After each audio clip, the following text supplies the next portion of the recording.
बेनिग्रे ग्रामपंचायतीमध्ये माजी पंचायत पोर्टलवर चुकीचे फोटो अपलोड केल्याच्या प्रकरणावरून काही दिवसांपूर्वी ग्रामस्थांनी विविध प्रश्न उपस्थित करत विकास कामातील अनियमिततेबाबत चौकशीची मागणी केली होती।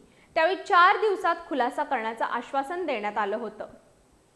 बेनिग्रे ग्रामपंचायतीमध्ये माजी पंचायत पोर्टलवर चुकीचे फोटो अपलोड केल्याच्या प्रकरणावरून काही दिवसांपूर्वी ग्रामस्थांनी विविध प्रश्न उपस्थित करत विकास कामातील अनियमिततेबाबत चौकशीची मागणी केली होती। त्या अनुषंगानं आज प्रातिनिधिक स्वरूपात 5 तरुणांना ग्रामपंचायत कार्यालयात बोलवण्यात आलं। मात्र खुलासा संपूर्ण गावासमोर व्हावा अशी भूमिका घेत तरुणांनी नाराजी व्यक्त केली। पुढील महिन्यात ग्रामसभा घेऊन सर्व प्रश्नांची उत्तरे दिली जातील असे प्रशासक सदस्य आणि ग्रामविकास अधिकाऱ्यांनी सांगितलं।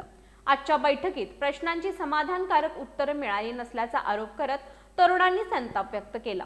तसंच विकास कामं आणि खर्चाची सखोल चौकशी करून वस्तुस्थिती जनतेसमोर आणावी अशी मागणी ग्रामस्थांनी केली आहे।